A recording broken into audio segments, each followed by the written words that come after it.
You think you're better than me, you traitor? Sergeant Ryan Mitchell's fist slammed onto the witness stand, his face twisted with rage as he rose from his seat, veins bulging in his neck. The crack of his palm across attorney Jasmine Walker's face echoed through the courtroom like a gunshot, but what happened next left everyone gasping. The decorated officer's 230-pound frame went airborne, flipping over her shoulder, before crashing through the defense table in a shower of splintering wood and scattered papers. Friends, if you want to see how one brave woman brought down an entire corrupt police department with that single throw, make sure to subscribe and watch till the end. Drop a comment with your city. I'd love to know how far this story of justice travels. The morning started with Rosa Martinez whispering prayers in the hallway outside Department 37 of the Chicago Superior Court. Her weathered hands clutched a rosary that had been her mother's, each bead worn smooth by decades of desperate hopes. Beside her, Luis sat in his wheelchair, 17 years old, with dead legs and living eyes that burned. With the kind of rage that comes from knowing your life was stolen by someone who'll never pay for it. "Mama, stop praying," Luis said quietly. "God's not in that courtroom, just lawyers and liars." "Mijo, don't say that. Miss Walker is different." "Is she?" Luis's fingers drummed against his useless legs. "She's been making promises for 3 months. Today we find out if she's just another suit who talks pretty." Inside the courtroom, Jasmine Walker arranged her documents with the precision of someone who knew that chaos was coming. At 35, she'd learned to read the electricity in a room, and today's current could power half of Chicago. Every seat filled half with blue uniforms, half with brown and black faces who'd heard that today, finally one of their own might get justice. "Your Honor, I need to address a preliminary matter. Assistant District Attorney Rebecca Stone stood her Armani suit cost more than most people's cars. The defense has failed to disclose certain evidence." "What evidence?" Jasmine didn't look up from her papers. "The body cam footage your office claimed was corrupted, or the dispatch logs that mysteriously disappeared from the evidence room." Judge Patricia Chen, 15 years on the bench, and tired of lawyers playing games, cut through the tension. "Ms. Stone, if you have a motion, file it. Otherwise, sit down, we have a jury waiting." The jury filed in 12 faces, trying to look neutral while the weight of the room pressed down on them. 8 white, 3 black, 1 Asian. Jasmine had fought for more diversity, but Stone had used her challenges strategically. The game was rigged before it even started. "Call your first witness," Judge Chen ordered. "The people call Sergeant Ryan Mitchell." Mitchell entered like he owned the place. 22 years on the force, built like a linebacker who'd never stopped training. His dress uniform carried enough commendations to armor a tank, each metal a small shield against accountability. He settled into the witness box with the confidence of someone who'd testified 100 times and never lost. Stone began her dance, walking Mitchell through his service record like she was introducing a war hero. "Sergeant Mitchell, how many commendations for bravery have you received?" "7, ma'am." "How many lives have you saved in your career?" "I don't keep count. It's the job." Even Jasmine had to admit he played the part well. Humble hero, reluctant warrior, protector of the innocent. By the time Stone finished painting his portrait, half the jury was ready to pin another medal on his chest. "Now, Sergeant, let's discuss March 14th of this year. You responded to a call at the Martinez residence." "Yes, ma'am. Multiple noise complaints from neighbors. Possible domestic disturbance." Luis's hands clenched in his lap. His mother grabbed his wrist, a silent warning to stay quiet. "What time did you arrive?" 10:47 p.m. as stated in my report." "And what did you find?" Mitchell shifted slightly his tell when he was about to lie. Jasmine had been watching for it. "Loud music signs of underage drinking, multiple individuals acting aggressively." "That's a lie." Luis couldn't hold it anymore. "There was no party, it was just me and my brother doing homework." Judge Chen's gavel cracked. "Young man, you'll remain silent or be removed from the courtroom." "Your Honor," Jasmine stood. "My client has the right to be present for control your client, Ms. Walker, or I'll do it for you." Luis subsided, but the damage was done. The jury had seen him as emotional reactive. Stone smiled slightly, the expression of a chess player whose opponent just moved exactly where she wanted. "Continue, Sergeant Mitchell." "I announced myself requested to enter for a welfare check. The defendant sorry, the plaintiff became immediately hostile." "Can you describe his behavior?" "Aggressive posturing, clenched fists repeatedly reaching toward his waistband." "Classic pre-attack indicators." Jasmine made notes, each lie cataloged for demolition. But she noticed something else. Mitchell kept glancing toward the gallery, toward one specific seat. Chief Victor Harrison sat there in full dress uniform, silver stars gleaming his presence, a reminder that Mitchell wasn't just any cop. He was Harrison's cop. Protected. Stone continued her questioning, building the narrative brick by brick. Luis the thug. Mitchell the hero. a tragic misunderstanding that resulted in an unfortunate injury. When did you decide to restrain Mr. Martinez? When he lunged at me. I had no choice but to defend myself and effect an arrest. He was already on the ground when you broke his back. Rosa Martinez couldn't stay silent anymore. I saw everything. You had him face down handcuffed, and you still... Ma'am, I'm warning you, Judge Chen began. Let her speak, someone shouted from the gallery. Then another voice, tell the truth. The courtroom erupted. Judge Chen's gavel pounded repeatedly. Order, I will have order, or I'll clear this courtroom. It took 3 minutes to restore quiet. 3 minutes during which Mitchell sat perfectly still, a slight smile playing on his lips. He was enjoying this. The chaos made the Martinez family look unhinged, unreliable. Your Honor, Stone said when order was restored, perhaps we should take a brief recess. No, Jasmine stood. Let's continue. The people have presented their witness. I'd like to cross-examine. Judge Chen looked between the two lawyers, calculating. Very well. Ms. Walker, your witness. Jasmine rose slowly, deliberately. She'd been preparing for this moment for 3 months, but really she'd been preparing for 5 years, since the day she'd turned in her badge rather than continue being part of a system that protected men like Mitchell. Good morning, Sergeant Mitchell. Counselor. His tone was dismissive, like she was beneath his notice. You testified you arrived at 10:47 p.m. That's correct? And you're absolutely certain of that time? It's in my report. Jasmine walked to the evidence table, picked up a document with theatrical care. This is People's Exhibit 12, the official dispatch log from March 14th. Can you read the highlighted line? She handed him the paper. Mitchell's jaw tightened as he read. Out loud, please, for the jury. Unit 47 responding to 1847 Ashland Avenue. And the timestamp. Mitchell's pause stretched just long enough for the jury to notice. 22:31 hours. Military time can be confusing. For the jury's benefit, that's 10:31 p.m., 16 minutes before you claim to have arrived. The log must be wrong. The computer-generated, automatically timestamped log is wrong, but your memory from 8 months ago is perfect. I know when I arrived. Then where were you for those 16 minutes? Securing the scene. From where? The perimeter. Can you be more specific? The front of the residence. Jasmine walked to her table, picked up an iPad. Your Honor, I'd like to play Defense Exhibit 7 security footage from the house across the street. Stone shot up. Objection, this wasn't in discovery. It was in our supplemental disclosure filed last week. Ms. Stone's office acknowledged receipt. Judge Chen nodded. I'll allow it. The screen mounted on the wall flickered to life. Grainy but clear footage showed the Martinez home from across the street. Timestamp in the corner, 10:31 p.m. Mitchell's patrol car pulled up. He exited immediately, walked straight to the front door, and entered without knocking. No perimeter check, no 16-minute wait. That's you entering the residence at 10:31, isn't it, Sergeant? Mitchell's face had gone from red to purple. The angle makes it unclear. Should I zoom in on your badge number? Objection, Stone called out, badgering the witness. Withdrawn. Jasmine let the video play. Sergeant, you entered the Martinez home at 10:31 without a warrant, without permission, without announcing yourself. True or false? I had probable cause. That wasn't my question. True or false, you entered at 10:31. The situation required immediate action. True or false, Sergeant? Mitchell's hands gripped the rail of the witness box. You don't understand the dynamics. I understand perfectly. Jasmine's voice remained level.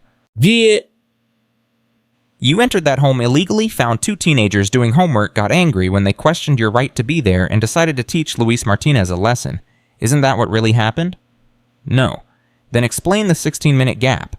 I don't have to explain anything to you. Actually, you do. You're under oath. Mitchell stood in the witness box, his full height, an attempt at intimidation. You think you know everything. You think you can judge me. You sit there in your expensive suit with your law degree, and you dare to question how I do my job. Sergeant, sit down, Judge Chen warned. But Mitchell wasn't listening anymore. His eyes locked on Jasmine with a hatred that made several jurors lean back. You have no idea what it's like every day on those streets, dealing with people who'd kill you for looking at them wrong. Luis Martinez was doing homework. He was a threat. He was on the ground, handcuffed, face down, crying for his mother. Jasmine's voice rose for the first time. What threat did he pose with his face pressed against carpet and his hands cuffed behind his back? He was resisting. He was begging you to stop. Jasmine grabbed the remote again, clicked to another video. This one was from Mitchell's own body camera. The footage Stone had claimed was partially corrupted, but the audio was clear. "Please, officer, please, I can't breathe, Mom. Mom, help me." That was Luis's voice, high and terrified. "Stop resisting," Mitchell's voice on the recording, calm and methodical. "I'm not resisting. Please, my back. Something's wrong with my back. A crack, like a branch breaking." Then Luis's scream, primal and horrible. "You son of a bitch!" Mitchell lunged forward in the witness box. Sergeant Judge Chen's gavel cracked. "You edited that. You made it seem, that's your body camera, Sergeant. Unedited. Timestamp continuous." Jasmine turned to the jury. "That crack you heard? That was Luis Martinez's spine breaking, the scream that was a 17-year-old boy realizing he'd never walk again." "Objection," Stone shouted. "Counsel is testifying. I'm stating what the evidence shows. You're prejudicing the jury with inflammatory. The truth is inflammatory, Ms. Stone. That doesn't make it inadmissible." Judge Chen raised her hand for silence. "Both counsels will approach." At the bench, speaking in whispers, Judge Chen looked exhausted. "Ms. Walker, you're walking a very fine line." "Your Honor, I'm presenting evidence that directly contradicts the witness's testimony." "You're turning my courtroom into a circus." "With respect, Your Honor, Sergeant Mitchell is doing that all by himself." Stone interjected. "This is grounds for mistrial. The jury has been tainted by seeing what actually happened. That's not grounds for mistrial. That's the entire point of a trial." Judge Chen looked between them. "We're going to take a 15-minute recess. When we return, Ms. Walker, you'll continue your cross-examination with less theatrics. Ms. Stone, you'll control your witness. Clear."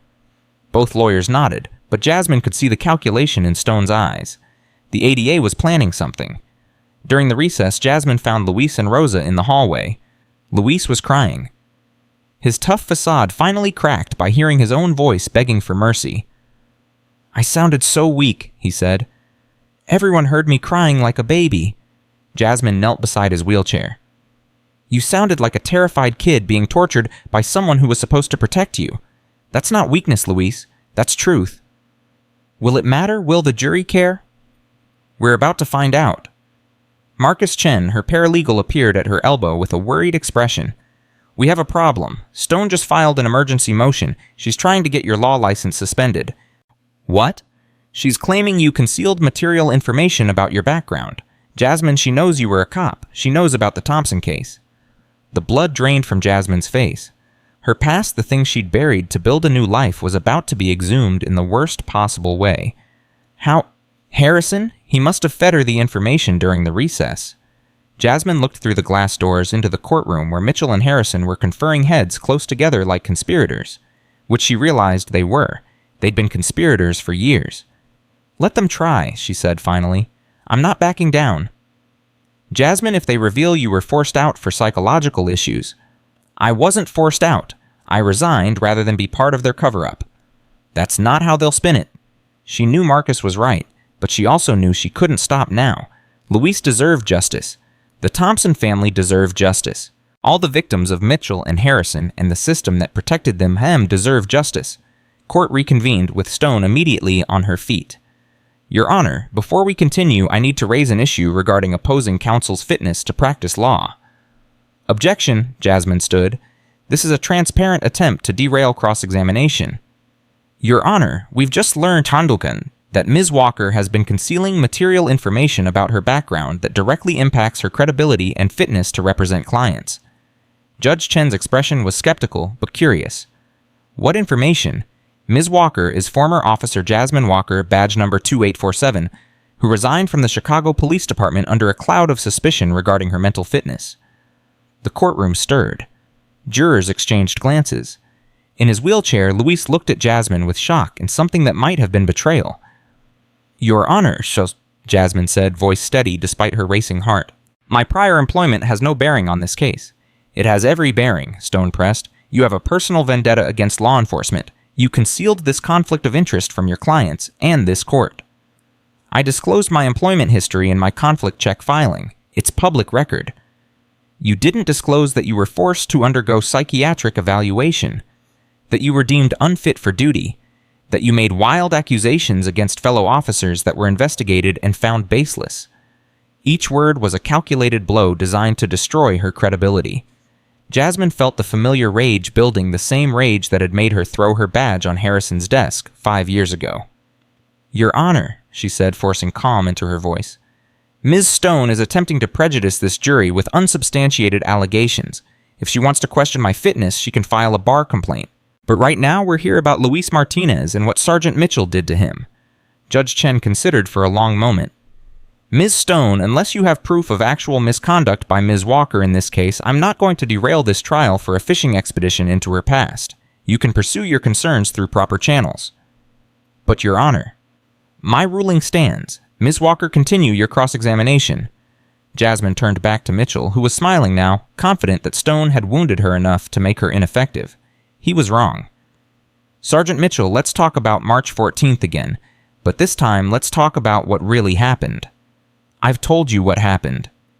"You've told us a story. Now I want the truth." She pulled out a new document. "Do you recognize this? It's a report." "It's an incident report from 2 weeks before the Martinez incident. Another Latino teenager, another claim of resistance, another injury, this time a broken arm.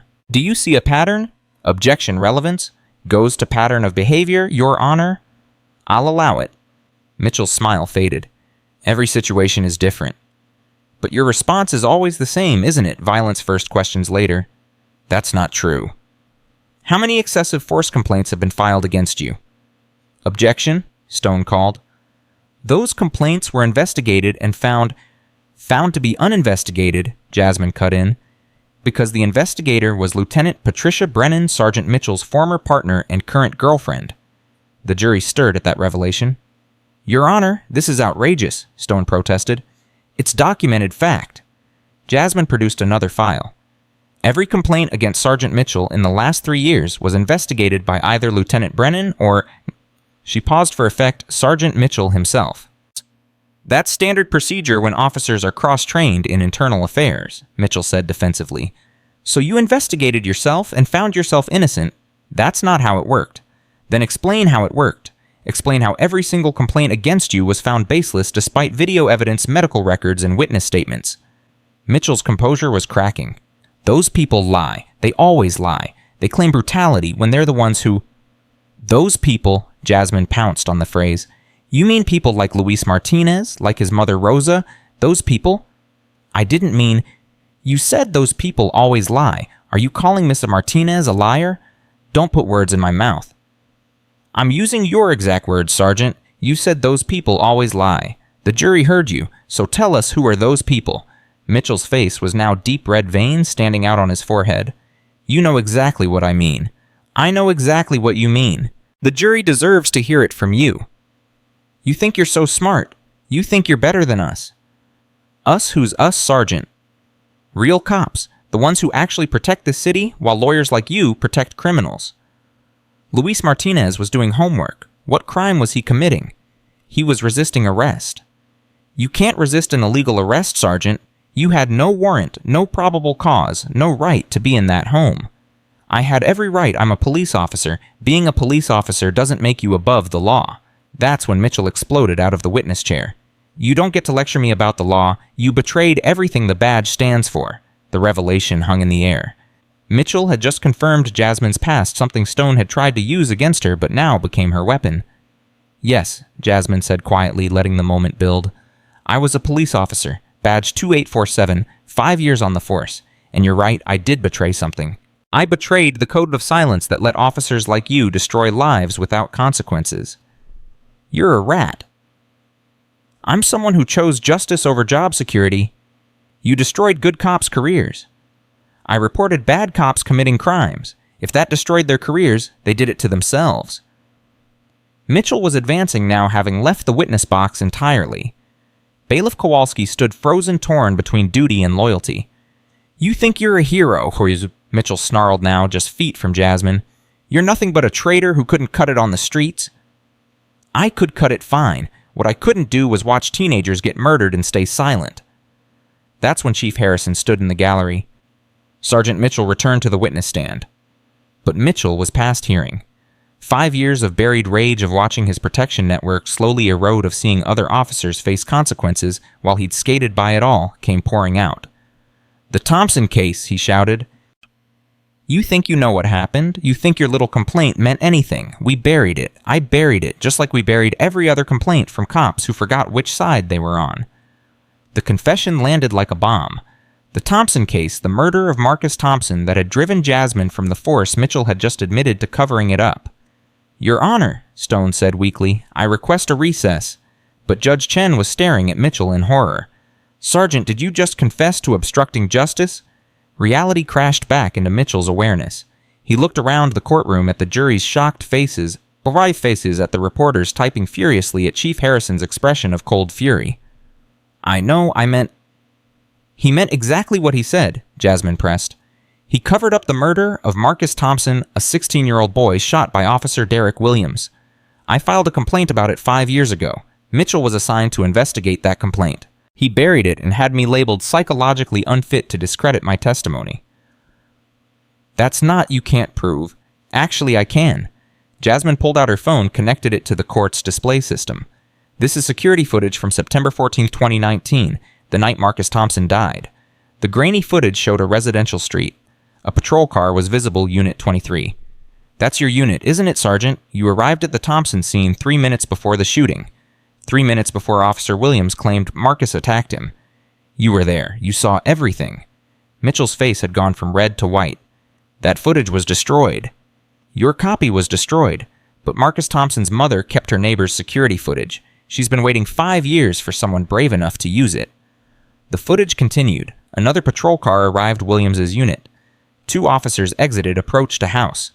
3 minutes later, the sound of gunshots. "You were there," Jasmine repeated. "You saw Williams shoot an unarmed teenager. You saw him plant the knife, and you helped cover it up." "Objection," Stone shouted desperately. "This has nothing to do with the Martinez case." "It has everything to do with it." Jasmine turned to the jury. "It shows Sergeant Mitchell's pattern of violence, cover-ups, and perjury. If he lied about Marcus Thompson, he's lying about Luis Martinez." Mitchell lunged forward. "You sanctimonious bitch!" His hand moved faster than Kowalski could react, faster than Judge Chen could bang her gavel. The slap connected with Jasmine's cheek with a crack that echoed through the courtroom. The pain was sharp, immediate, familiar. How many times had she been hit during training, during arrests? But this was different. This was assault in a courtroom in front of witnesses, in front of cameras. Time slowed. Jasmine's hand rose to her cheek, feeling the heat blooming under her skin. She tasted copper where her teeth had cut the inside of her mouth. Around her chaos erupted shouting chairs, scraping Judge Chen's gavel pounding. But Jasmine's focus narrowed to Mitchell, who was drawing back for another strike. 5 years of judo training took over. As his second swing came, she stepped inside his reach. Left hand to his wrist, right hand to his elbow. Her hip turned. Her weight shifted. Physics did the rest. Mitchell's 230 pounds went airborne. He flipped over her shoulder in a perfect arc, his face a mask of shock, as he realized what was happening. He crashed through the defense table with devastating force. Wood splintered, papers exploded into the air. The water pitcher shattered, sending glass and liquid across the floor. The silence that followed was absolute, broken only by Mitchell's groaning and the gentle rain of falling papers. "Bailiff, Judge Chen's voice cracked like a whip. "Arrest Sergeant Mitchell immediately. Pat, pat." But Kowalski still hadn't moved, frozen by the impossibility of what he'd just witnessed. Bailiff Sofia Rivera, however, had no such hesitation. She moved quickly, cuffs out, securing Mitchell's hands behind his back as he lay in the wreckage. "You're under arrest for assault," Rivera said clearly. "You have the right to remain silent." "She attacked me," Mitchell gasped through his bloody nose. "Everyone saw it. She attacked a police officer." "Everyone saw you strike first," Judge Chen said coldly. "Multiple cameras recorded it. Ms. Walker defended herself against your assault." Chief Harrison was on his feet. "Your Honor, this is clearly a case of..." "Chief Harrison, sit down or join Sergeant Mitchell in custody. Your choice." Harrison's jaw clenched, but he sat. Jasmine straightened her jacket, her hands steady despite the adrenaline flooding her system. "Your Honor, I move for immediate dismissal of all charges against Luis Martinez based on Sergeant Mitchell's confession to perjury and obstruction of justice." "Objection," Stone tried one last time. The witness was clearly emotional. The witness confessed to covering up a murder and lying in official reports. Judge Chen cut her off. Ms. Walker's motion is granted. All charges against Luis Martinez are dismissed. Furthermore, I'm referring this matter to the Attorney General's office for immediate investigation of Sergeant Mitchell Chief Harrison and the entire department's handling of excessive force complaints. The courtroom erupted. Rosa Martinez collapsed in tears, clutching Luis, who was crying too, but these were tears of relief, of vindication. Reporters rushed for the exits, phones pressed to ears, the story already going viral. Through it all, Jasmine stood still in the wreckage of the defense table, watching Mitchell being led away in cuffs. Their eyes met for a moment, and in his she saw not just anger, but fear. The fear of someone who'd finally been exposed, who'd finally face consequences. Ms. Walker, Judge Chen called her forward. You'll need to provide a statement about the assault. Of course, Your Honor. And Ms. Walker, that was one hell of a throw. Despite everything, Jasmine smiled. My grandfather taught me. He said the size of the fight and the person matters more than the size of the person in the fight. As she gathered her papers, careful to avoid the splintered wood and broken glass, her phone buzzed with a text from an unknown number. This isn't over. She deleted it without concern. They were right, it wasn't over. But for the first time in 5 years, she felt like it was beginning. The real fight, the one for systemic change, was just getting started, and she was ready for it. The courthouse holding room smelled like fear and disinfectant, a combination Mitchell had never experienced from this side of the bars. His nose throbbed where it had connected with the defense table blood, still crusting his upper lip despite the paper towels Rivera had grudgingly provided. Through the small window in the door, he could see Harrison pacing the hallway, with phone pressed to his ear, orchestrating damage control with the precision of a general retreating from a lost battle. The union lawyer's on his way, Harrison said when the guard finally let him in. His voice was cold-controlled, but Mitchell had known him long enough to recognize the fury underneath. Don't say another word to anyone until he gets here. She set me up, Mitchell said, his words slightly slurred from the swelling. That bitch planned the whole thing. You confessed to covering up the Thompson murder in open court, in front of reporters, on camera. Each sentence dropped like a hammer blow. You didn't just destroy yourself, Ryan. You put every one of us at risk. I was protecting the department, I was protecting you. Harrison's hand slammed onto the metal table between them. You were running your mouth like a rookie who can't handle pressure. 5 years we kept that buried.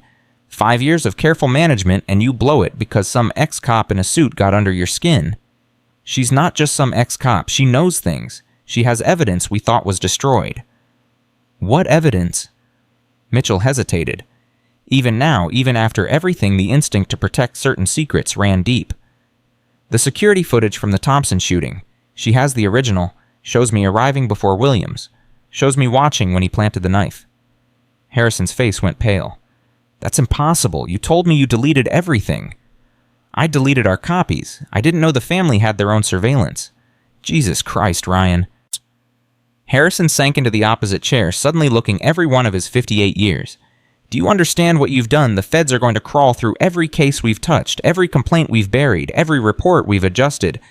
We can still fix this. Say I was confused, emotional. The video's grainy, could be anyone. Stop.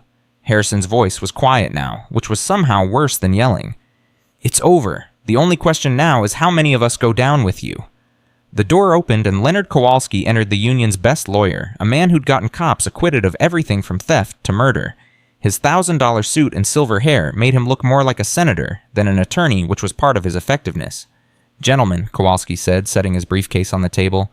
Chief, I need to speak with my client alone. Harrison stood to leave, then paused at the door. 22 years, Ryan. We came up together. I made you my right hand, and this is how you repay that loyalty. After Harrison left, Kowalski opened his briefcase with the efficiency of a surgeon preparing for a difficult operation. Tell me everything, and I mean everything. Every skeleton, every buried report, every adjusted testimony, because in about 6 hours the FBI is going to knock on your door with a warrant and our window for damage control will close.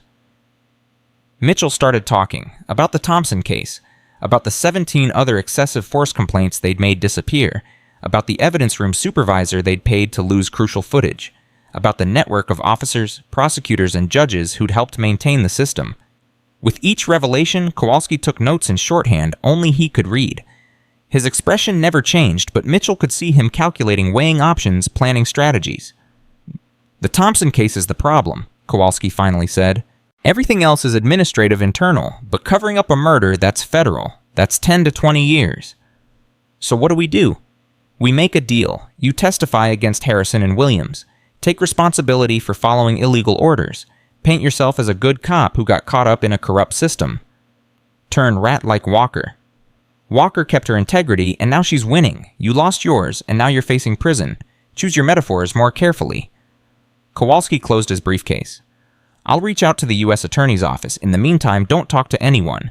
Not your wife, not your partner, not even your priest. Understood. Meanwhile, 3 floors up in Judge Chen's chambers, Jasmine sat with an ice pack against her swollen cheek while giving her statement to Detective Angela Morales from Internal Affairs. Morales was one of the few investigators Jasmine remembered as actually caring about the truth, which probably explained why she'd been stuck in the same position for 15 years. Walk me through it again, Morales said, her recorder running. Mitchell struck you first. After confessing to covering up the Thompson murder, it's all on the court recordings, multiple cell phone videos from the gallery. I've seen 12 different angles already. It's viral. Lawyer drops dirty cop with judo throw. 3 million views in the last hour. Jasmine winced. Fame was the last thing she wanted. Is Luis Martinez okay, his family? They're in protective custody. After what Mitchell admitted, we have to assume there might be retaliation. From who? Harrison's network. Morales gave her a look that said more than words could. They both knew how deep the rot went, how many officers would see Mitchell's arrest as a betrayal of the thin blue line. A knock on the door interrupted them. Marcus Chen entered carrying Jasmine's laptop and a fresh cup of coffee. You need to see this. Stone just held a press conference. He opened the laptop, pulled up a news stream. Rebecca Stone stood outside the courthouse, somehow looking perfectly composed despite the chaos of the last few hours. Reporters pressed in from all sides. The district attorney's office has always been committed to justice and accountability, Stone was saying. While today's events were unfortunate and unexpected, we support Judge Chen's decision to dismiss charges against Luis Martinez. We'll be conducting a thorough review of all cases involving Sergeant Mitchell to ensure no other miscarriages of justice have occurred. That lying snake, Marcus muttered. She was protecting Mitchell right up until he confessed. She's protecting herself now, Jasmine said. Watch, she'll throw Mitchell under the bus, claim she was misled, and try to keep her job. And sure enough, Stone's next words were, I want to be clear that my office was given false information by certain members of the police department. We prosecuted in good faith based on reports we now know contained lies and omissions. We're as much victims of this deception as the Martinez family. Victims? Morales snorted. She took $100,000 in campaign contributions from the police union. Some victim. The door opened again, and this time Rosa Martinez entered with Luis rolling behind her. Rosa's face was streaked with tears, but she was smiling. She crossed the room in 3 quick steps and embraced Jasmine, holding her tight enough to hurt. Thank you, Rosa whispered.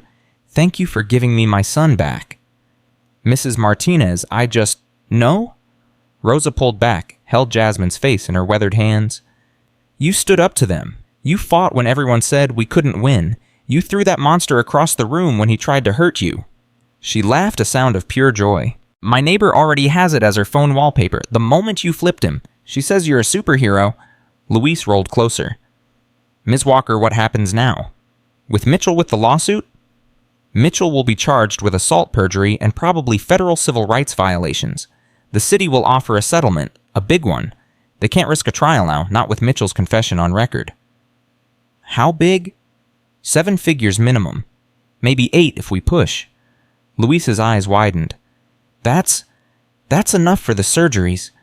The ones insurance won't cover. Maybe I could even walk again. Maybe you could even dance, his mother said, fresh tears starting. They talked for a few more minutes about next steps, about meetings with city attorneys, about media requests they should decline. Then the Martinez family left to meet with the victim's advocate the court had assigned them, and Jasmine was alone with Morales again. You know Harrison won't let this go, Morales said quietly. You didn't just expose Mitchell. You exposed the whole system. They'll come after you hard. They've been coming after me for 5 years. The only difference is now it's in the open. This is different. Before you were an irritant. Now you're an existential threat. Harrison has connections you can't imagine. Judges, politicians, federal agents. People who can make your life very difficult. What are you suggesting, that I back down, disappear? I'm suggesting you be very careful. Get security cameras for your home and office. Vary your routes. Don't go anywhere alone. Morales pulled out a business card, wrote something on the back. This is my personal cell. If anything happens, anything at all, you call me immediately. After Morales left, Jasmine sat alone in the judge's chambers, the adrenaline finally fading, leaving her exhausted and aching. Her cheek throbbed where Mitchell had struck her. Her shoulder hurt from the throw, but more than the physical pain, she felt the weight of what she'd started. Her phone buzzed. Unknown number. Miss Walker, this is Gloria Thompson. Jasmine's breath caught. Mrs. Thompson, are you watching the news? I've been watching it all day, crying all day, too. Good tears for once. A pause. That man Mitchell, he really helped cover up my boy's murder. Yes, I'm sorry. I suspected it 5 years ago, but I couldn't prove it until today. Don't apologize. You tried to get justice for Marcus when nobody else would. You lost your career for it. And today you got that monster to confess.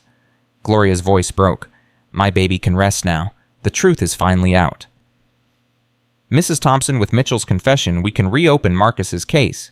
We can go after Williams for murder, Harrison for conspiracy. I know what we can do. I've been waiting 5 years for this chance. Miss Walker, I want to hire you. I want you to represent my family in a civil suit against the city, against Harrison, against every single person who helped cover up my son's murder. Mrs. Thompson, I'd be honored. They arranged to meet the next morning, and Jasmine ended the call feeling something she hadn't experienced in years, hope. Real hope that the system could change, that justice could prevail, that the truth could actually matter. Her phone rang again immediately. David Kim. Jasmine, where are you? Still at the courthouse. Why? Get out, now. Harrison just left the building with 6 officers. They're heading your way. They can't do anything to me here. Too many witnesses. They're not coming to hurt you. They're coming to arrest you. For what? Assault on a police officer. They're claiming Mitchell was still on duty, that you had no right to defend yourself. It's bullshit, but it'll tie you up for hours, maybe days. Jasmine stood, grabbed her briefcase. Judge Chen dismissed the charges. Different jurisdiction. They're filing state charges, not county. Different prosecutor, different judge. One who owes Harrison favors. This is insane. This is Chicago. Get out now. Jasmine moved quickly through the courthouse, taking the stairs instead of the elevator, using the judge's exit that most attorneys didn't know about. She could hear voices echoing in the main hallway, Harrison's distinctive baritone giving orders. She made it to the parking garage, but her car was blocked in by 2 police cruisers. No accident. They'd trapped her. Going somewhere, counselor? She turned to find Officer Patricia Brennan Mitchell's girlfriend and Harrison's enforcer standing by the elevator with 2 other officers. Brennan's hand rested on her service weapon, not quite a threat, but close enough. I'm going home, Officer Brennan. Long day. Not yet, you're not. We have some questions about your assault on Sergeant Mitchell. You mean when I defended myself after he struck me in open court, that assault? That's one interpretation. We have others. Brennan stepped closer. You're coming with us, voluntarily or otherwise. Am I under arrest? Not yet, but you're a person of interest in an ongoing investigation. We need your cooperation. It was a trap. Go with them and disappear into the system for who knows how long. Refuse and give them an excuse to arrest her for obstruction. Ms. Walker isn't going anywhere with you. The voice came from behind Brennan. Leonard Kowalski emerged from the shadows of the parking garage, flanked by 2 other union lawyers. His presence here made no sense. He represented cops, not the people who exposed them. Mr. Kowalski, Brennan said carefully, this doesn't concern you. Actually, it does. Ms. Walker is now a witness in a federal investigation. Any attempt to intimidate, harass, or falsely arrest her would be obstruction of justice. Shoo! He smiled, the expression sharp as a blade. Federal obstruction. That's 10 years minimum. We're not intimidating anyone. We have legitimate questions, which you can submit in writing to her attorney. Any further contact outside of proper channels will be reported to the FBI liaison, who's very interested in this case. Kowalski turned to Jasmine. Ms. Walker, your car seems to be blocked. Can I offer you a ride? Jasmine stared at him, trying to understand the game. Kowalski had destroyed careers of cops who'd tried to expose corruption. Why was he helping her? That's very kind of you, she said finally. They walked past Brennan and her officers, who could only watch as their trap collapsed. Kowalski's town car was parked near the exit engine, running driver waiting. Inside the car, Jasmine finally asked, why? Because the wind has changed direction, Kowalski said simply. Mitchell's confession opens the department to hundreds of millions in liability. Every case he touched, every arrest he made, every report he filed is now suspect. The union can't protect him without going down with him. So you're throwing him to the wolves? I'm minimizing damage to the 8,000 honest officers who had nothing to do with his crimes. Kowalski adjusted his cufflinks, each worth more than most cops made in a month. You're going to win Ms. Walker. The Thompson case, the Martinez settlement, probably a dozen others. The smart play is to be on the winning side. And Harrison. Chief Harrison is a problem that will solve itself. The mayor's already distancing himself. By tomorrow, Harrison will announce his retirement for personal reasons. By next week, he'll be under federal indictment. You seem very well informed. I make it my business to be. Just as I know you have a meeting with Gloria Thompson tomorrow, and that 3 other families have already reached out about representation. You're about to become very busy and very wealthy, Ms. Walker. I'm not in this for money. No, you're in it for justice, which is why you're dangerous. People motivated by money can be bought. People motivated by power can be controlled. But true believers... He shook his head. True believers change the world. The car pulled up outside Jasmine's office building. As she got out, Kowalski called after her. A word of advice, get a good security system. Harrison might be finished, but he has friends. People who see you as the cause of all this rather than Mitchell's confession. They'll want payback. Is that a threat? It's a reality check. You won this battle, but the war's just beginning. Be ready. The car pulled away, leaving Jasmine standing on the sidewalk in the gathering dusk. Around her, the city went about its business, unaware that in one courtroom today, everything had changed. Or maybe nothing had changed. Maybe this was just one small crack in a system that would repair itself like it always had.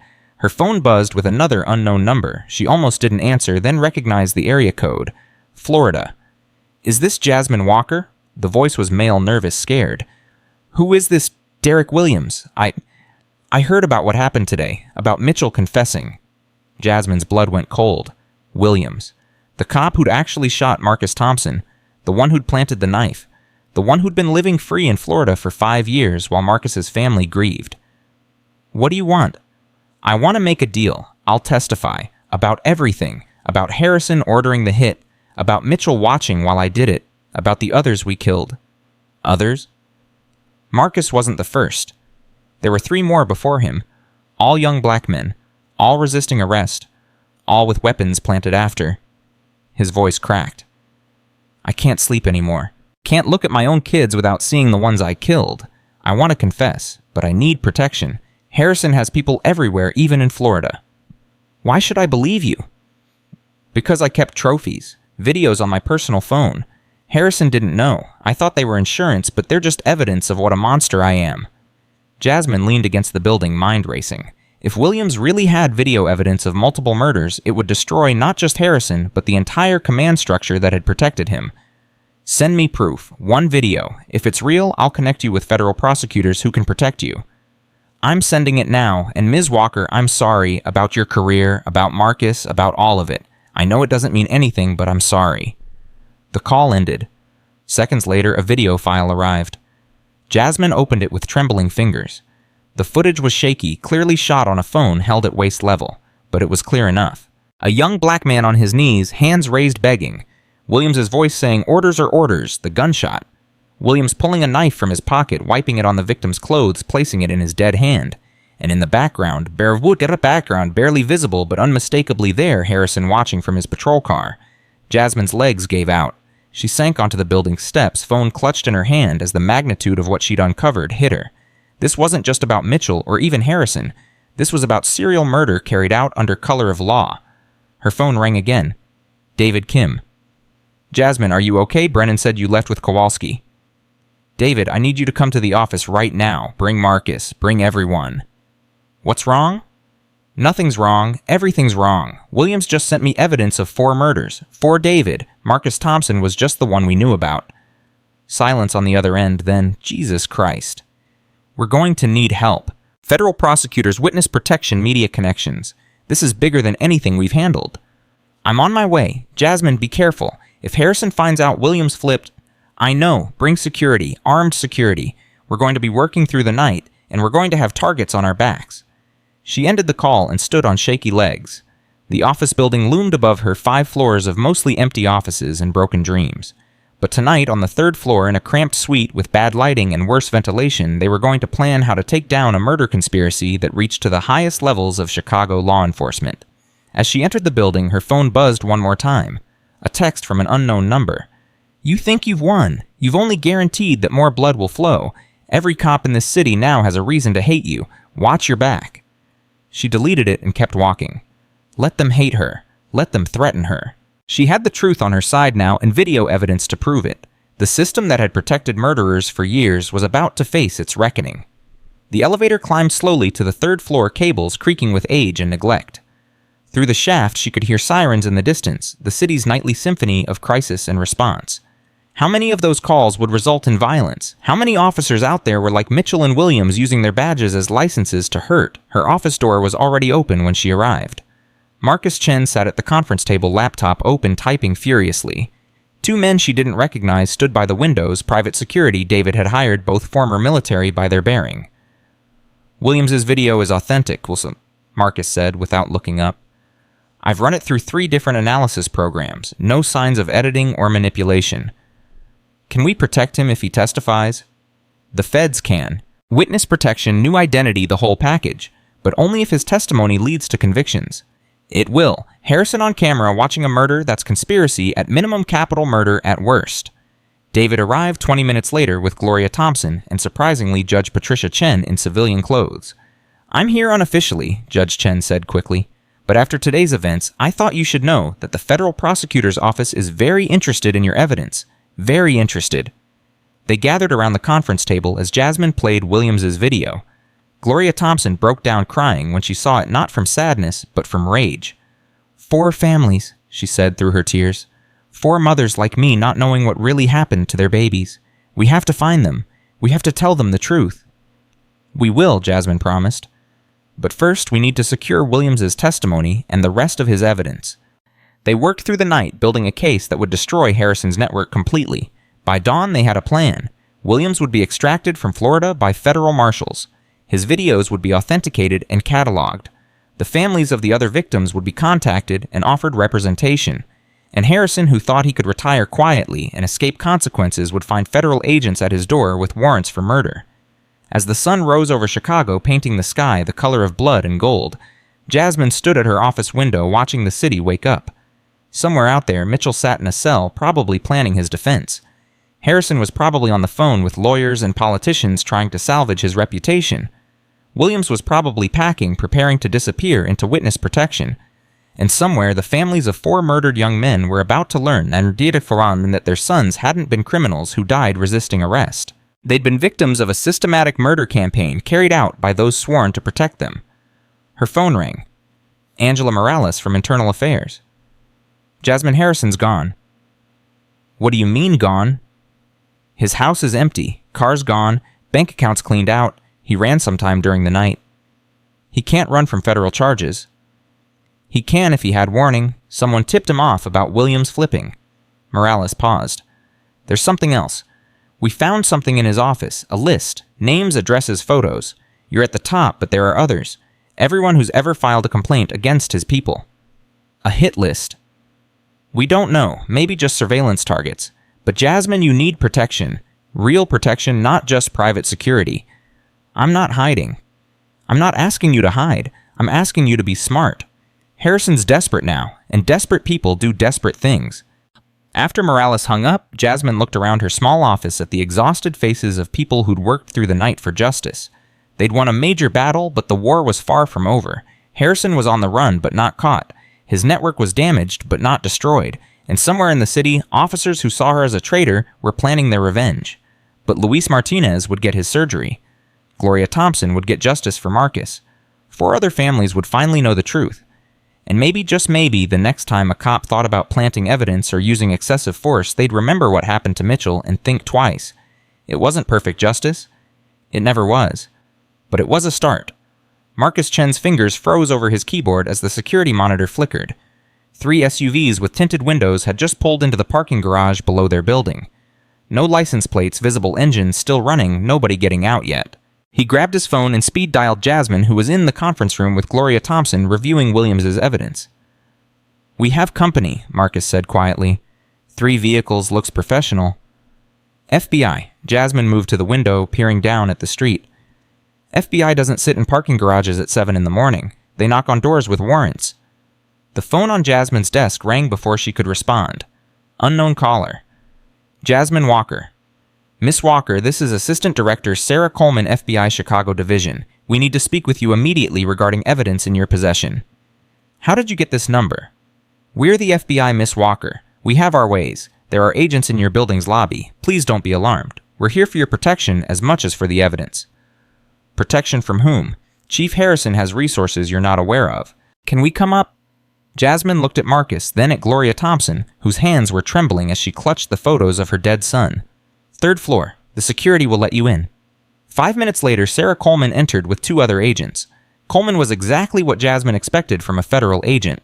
Sharp suit, sharper eyes, and an expression that suggested she'd seen enough corruption to surprise her, but not enough to make her quit trying. Ms. Walker, we've been monitoring the Harrison situation for 18 months, Coleman said without preamble. Your courtroom revelation yesterday accelerated our timeline. You knew about the murders. We suspected. We had fragments, rumors, patterns, but no proof. No witnesses willing to talk. Coleman gestured to the laptop showing Williams's video. This changes everything. So take it and arrest Harrison. It's not that simple. Harrison's network extends beyond Chicago PD. We have reason to believe he has contacts in the DEA, ATF, possibly even our own agency. If we move too fast, evidence disappears, witnesses die. Gloria Thompson stood up suddenly. My son's been dead 5 years. How much slower do you want to go? Coleman's expression softened slightly. Mrs. Thompson, I understand your frustration, but if we don't do this right, Harrison walks. Everyone walks. And your son's death remains officially an accident. What do you need from us? Jasmine asked. Williams, we need to secure him before Harrison's people find him. We have a team en route to Florida, but we're concerned there might be a leak. He's supposed to call me in an hour with his location. When he does, don't use your phone. Use this. Coleman handed her a encrypted satellite phone. It's secure. Harrison has people in the phone companies, too. Marcus's security monitor beeped again. We have more visitors. Chicago PD 2 units. Coleman spoke quickly into her radio. We have locals approaching. Maintain positions. Do not engage unless necessary. Patricia Brennan's voice echoed up the stairwell, arguing with building security about having a warrant to search Jasmine's office. They don't have a warrant, Coleman said. They're fishing, trying to scare you. Should I go down? No. Let my agents handle it. You need to see something. Coleman pulled out a tablet, opened an encrypted file. This is from Harrison's personal computer recovered last night before he fled. The screen showed a spreadsheet. Names, addresses, phone numbers, family members, daily routines. Jasmine's name was at the top, every detail of her life cataloged. Below her were 15 other names, all attorneys or activists who'd challenged police corruption. It's a target list, Jasmine said, her voice hollow. We believe so, but more concerning is this. Coleman swiped to another document. Financial records showing large transfers to an account in the Caymans. $2 million transferred out of the police union pension fund over the last 3 years. Harrison was stealing from his own people. That's why he ran, not just the murders, but the theft. Exactly. When that comes out, even his supporters will turn on him. Coleman's phone buzzed. She answered, listened, then her face went pale. Are you certain? She ended the call and looked at Jasmine with an expression that made the attorney's stomach drop. Derek Williams is dead. Apparent suicide, but the scene's been staged. Harrison got to him. Gloria Thompson let out a wail that seemed to come from her soul. Marcus caught her as she collapsed her legs, giving out completely. No, no, no, Gloria sobbed. He was going to testify. He was going to tell the truth about my baby. We still have his videos, Jasmine said, though her own voice was shaking. We still have evidence. Videos without testimony are just exhibits, Coleman said grimly. A good lawyer could argue they're fake edited, taken out of context. We needed Williams alive. Jasmine's encrypted phone rang. She looked at Coleman, who nodded. Hello? Miss Walker? The voice was female, scared barely above a whisper. My name is Jennifer Williams. I'm Derek's wife. He's not dead. Everyone in the room froze. The man they found, it's not Derek. He knew they were coming. He left a body, someone who looked like him, already dead from an overdose. Derek's hiding. He said to call you that you'd know what to do. Where is he? I can't say on the phone, But he has everything, not just videos. Documents, recordings of Harrison giving orders, bank records showing payments for hits. He's been collecting it for years, insurance he called it. Coleman grabbed the phone. Mrs. Williams, this is the FBI. We need your husband's location immediately. No, Derek said only Jasmine. He said the FBI has leaks, that Harrison has people everywhere. Only Jasmine. Coleman looked furious, but handed the phone back. Jennifer, I need to meet Derek. Can you arrange it? He said you'd know where. The place where it all started. Where Officer Walker tried to stop it. The line went dead. Jasmine stood still for a moment, mind racing. The place where it all started. Where Officer Walker tried to stop it. The Thompson house, she said suddenly. 2247 West Adams, where Marcus was killed. I tried to stop them from contaminating the scene, but Harrison overruled me. That's in gang territory now, Marcus Chen warned. It's been abandoned for years. Perfect place to hide, Coleman said. She spoke into her radio, ordering teams to surround the building, but not approach. We go in quiet. If Harrison has surveillance on the place, we don't want to spook Williams. I'm going with you, Jasmine said. Absolutely not. You're a civilian. I'm the only person Williams trusts. You show up without me, he runs or worse. Coleman clearly wanted to argue, but recognized the logic. Fine, but you wear a vest and stay behind my agents at all times. As they prepared to leave, Patricia Brennan's voice came over Marcus's security monitor. She was on the phone, angry. I don't care what the feds say. Walker has evidence we need. What do you mean Harrison's gone when... She doesn't know, Coleman observed. Harrison didn't tell his own people he was running. Or she's acting, Jasmine suggested. Brennan's been covering for Mitchell for years. She's not stupid. They left through the building's service entrance, Coleman's agents forming a protective perimeter around Jasmine. The morning sun was fully up now, turning Chicago's glass towers into pillars of gold. But down at street level, in the shadows between buildings, the city felt dangerous, full of hiding places and watching eyes. The convoy moved quickly through morning traffic. Coleman rode with Jasmine, constantly checking her phone for updates. Harrison's credit cards just pinged at O'Hare Airport. He's trying to flee the country. Can you stop him? Already done. TSA has his photo. He won't get through security. Coleman's phone rang again. She listened, then cursed. He never entered the airport. Must have had someone else use his cards as a decoy. They were 10 blocks from the Thompson house when Coleman's radio crackled. Director, we have movement at the target location. Someone's already there. Police. Negative. 3 men, tactical gear, no insignia. They're sweeping the building. Harrison's cleanup crew, Coleman said. Move in now. All units converge. The convoy accelerated, sirens wailing. Jasmine gripped the door handle as they took a corner at dangerous speed. Through the windshield, she could see the Thompson house approaching a 2-story brick building with boarded windows and gang tags covering the walls. 3 black SUVs were parked outside. Contact! Someone shouted over the radio. Shots fired inside the building. Coleman's vehicle screeched to a halt. Agents poured out, weapons drawn. Stay in the car, Coleman ordered Jasmine, but the attorney was already out, vest or no vest. Gunfire erupted from the second-floor windows. FBI agents scattered for cover behind vehicles and concrete barriers. Coleman pulled Jasmine behind an SUV as bullets sparked off the pavement where they had been standing. Williams must be fighting back, Coleman said, speaking into her radio. Hold fire, we need him alive. But the shooting intensified, windows shattered. Someone screamed inside the building. They're killing him, Jasmine said. We have to get in there. It's too dangerous. Jasmine was already moving using parked cars as cover, heading for the building's side entrance. The same door she'd used 5 years ago when responding to the call that would end her police career. It was still broken, hanging off its hinges. She pushed through into darkness that smelled of mold and decay. Footsteps pounded overhead. Someone was shouting, "Find the drives! Burn everything else!" The stairs creaked under her weight as she climbed. At the top, a hallway stretched in both directions. To the left, the master bedroom where Marcus Thompson had died. To the right, voices and the sound of furniture being destroyed. She moved left. Muscle memory guiding her to the room she'd never forgotten. The door was open. Inside, Derek Williams sat propped against the wall, the laptop open beside him, blood spreading from a wound in his chest. He was still alive, but barely. "Williams," she whispered, dropping beside him. His eyes focused with effort. "Walker, you came. Where's the evidence?" He pointed to the laptop. "All uploaded, cloud server. Password is..." He coughed, blood speckling his lips. "Marcus's birthday. The real Marcus. Your statement had the date. Footsteps in the hallway, getting closer. Harrison? Williams gasped. He's not running. He's coming for you. Has a team of mercenaries, ex-military. They're going to kill everyone who knows. The FBI is here. FBI can't stop him. Too many connections. You have to... His words cut off as more blood filled his throat.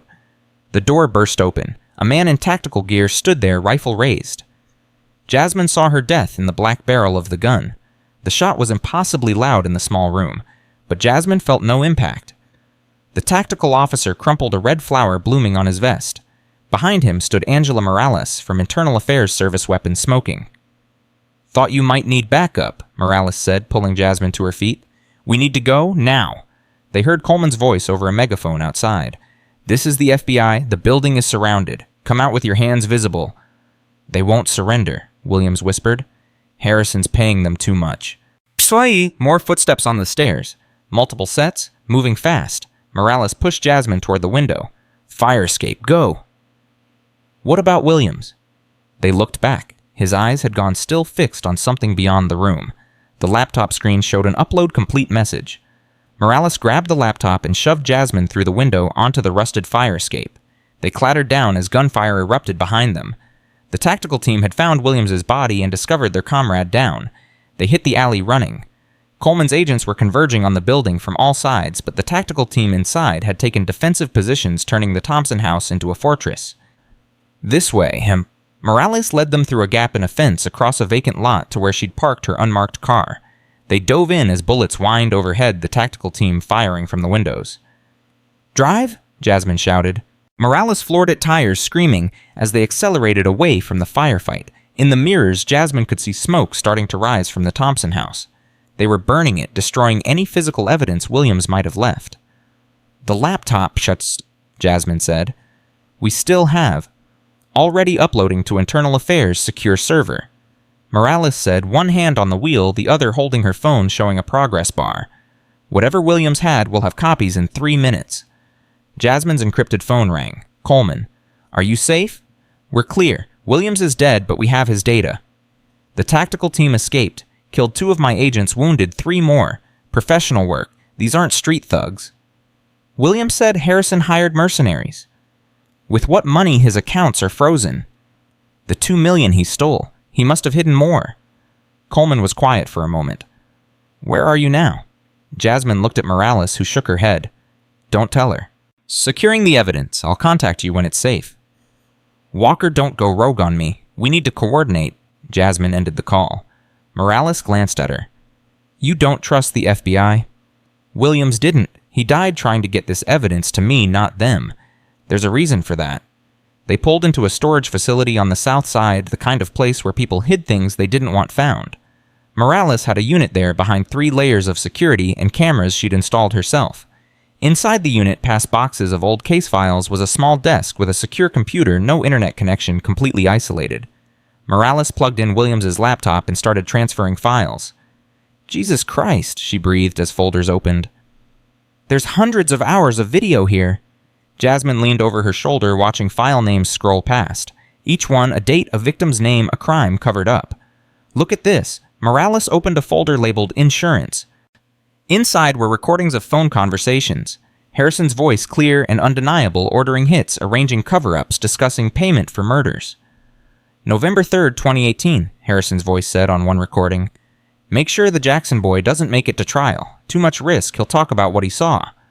Understood, another voice replied. Mitchell. Usual payment. 20 grand? Make it look like gang retaliation. Jasmine felt sick. They were discussing murder like ordering pizza. Her phone buzzed. Gloria Thompson texting, Are you safe? The news says there was a shootout. She called Gloria back. I'm safe. We have the evidence, all of it. Enough to convict Harrison. Enough to convict half the department.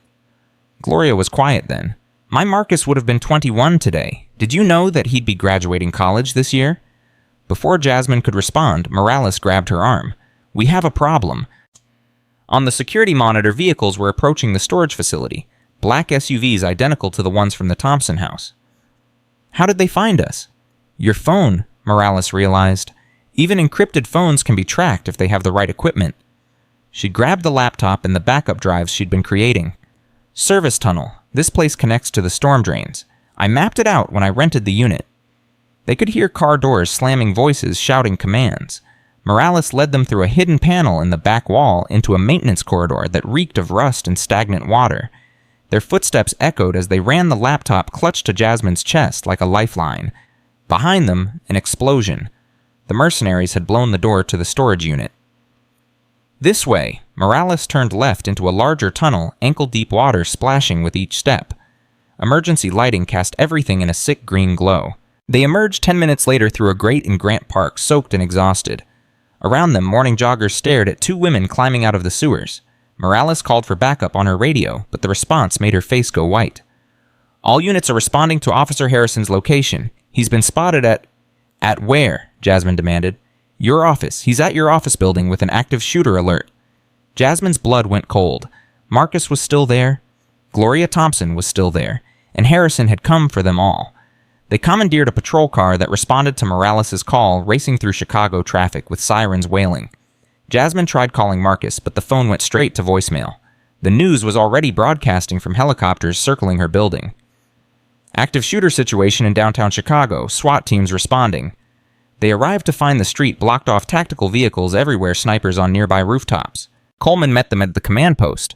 Harrison's on your floor with 4 men. They have hostages. Your paralegal and Mrs. Thompson plus 3 other civilians who were in nearby offices. What does he want? You and the evidence. He says he'll trade the hostages for both. You can't seriously be considering... I'm not considering anything, but he's killed 1 hostage already. The security guard who tried to stop him. Coleman showed her a tablet with a feed from the building's cameras. Harrison stood in Jasmine's office calm as if conducting a business meeting while armed men held Marcus and Gloria at gunpoint. Jasmine's phone rang, her office number. Put it on speaker, Coleman ordered. Hello, Jasmine. Harrison's voice was steady, almost pleasant. I believe you have something that belongs to me. It's evidence of murder, Harrison. It belongs to the families of your victims. Such a simplistic view, you never understood the bigger picture, the balance we maintained. Without officers like Mitchell and Williams, without the fear we instilled, this city would tear itself apart. You tore families apart, you murdered children. I eliminated threats, gang members, drug dealers, future criminals. Marcus Thompson was 16 years old. Marcus Thompson was in the wrong place at the wrong time, regrettable but necessary for the greater good. Harrison's voice hardened. You have 10 minutes to bring me every copy of Williams' files, or Mrs. Thompson gets to join her son. The line went dead. Coleman immediately started planning an assault, but Jasmine was already walking toward the building. Walker, stop. I'm going up. That's suicide. No, it's justice. She turned back to Coleman. Harrison thinks he knows me, thinks I'm still the scared cop who ran rather than fight. He's wrong. She gave Morales the laptop. Upload everything, every file, every recording. Send it to every news outlet, every federal agency, every civil rights organization. Make it impossible to bury. Jasmine, do it now. She entered the building through the main entrance, hands visible, no weapons. The elevator ride to the 3rd floor felt eternal. When the doors opened, 2 mercenaries were waiting, rifles trained on her. I'm alone, she said. Harrison's expecting me. They searched her roughly, then marched her to her office.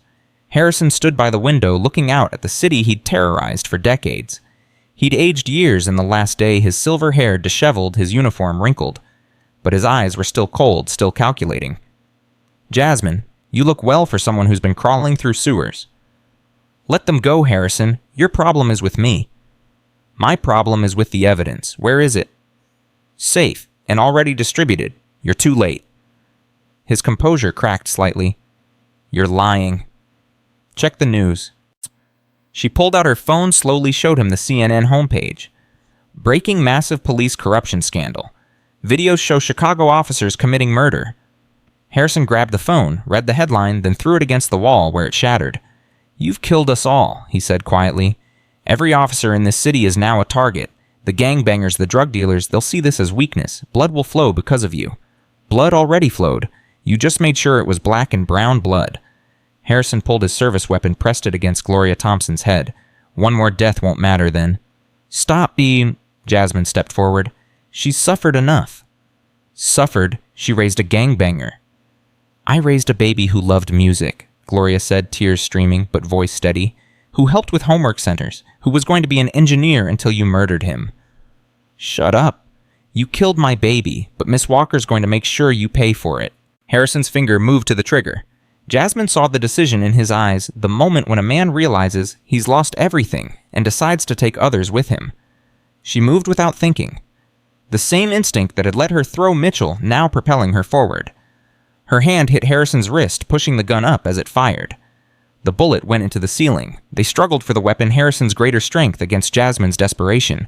One of the mercenaries stepped forward to help, but Marcus Chen, quiet Marcus who'd seemed paralyzed with fear, suddenly swept the man's legs. The mercenary went down hard, his rifle skittering across the floor. Morales and a SWAT team burst through the door at that moment, having used the distraction to breach. Nobody move! Harrison still fought for the gun, but Jasmine had leverage now. She drove her knee into his stomach, doubling him over, then twisted the weapon from his grip. She stood over him as he gasped on the floor, his own gun pointed at his head. For a moment, just a moment, she considered it. Justice delivered instantly the way he'd delivered it to so many others. Do it, Harrison wheezed. You want to, I can see it. You're right, I want to. She lowered the gun.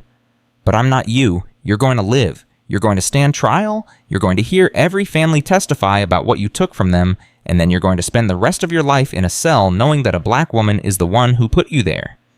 The SWAT team swarmed in securing Harrison and the surrendering mercenaries. Gloria Thompson collapsed into Jasmine's arms, both women crying now, holding each other in the ruins of an office that had seen too much pain. It's over, Gloria whispered. No, Jasmine said, looking at Harrison being led away in cuffs. It's just beginning. The federal courthouse in downtown Chicago had never seen crowds like this. 3,000 people packed the plaza holding signs with the faces of Marcus Thompson, Terrell Jackson, Deshaun Williams, and Jerome Washington, the 4 young men murdered by Harrison's death squad. News vans lined the street, 3 deep satellites reaching toward the sky like mechanical prayers. Inside courtroom 2B, every seat was filled for what prosecutors called the trial of the century.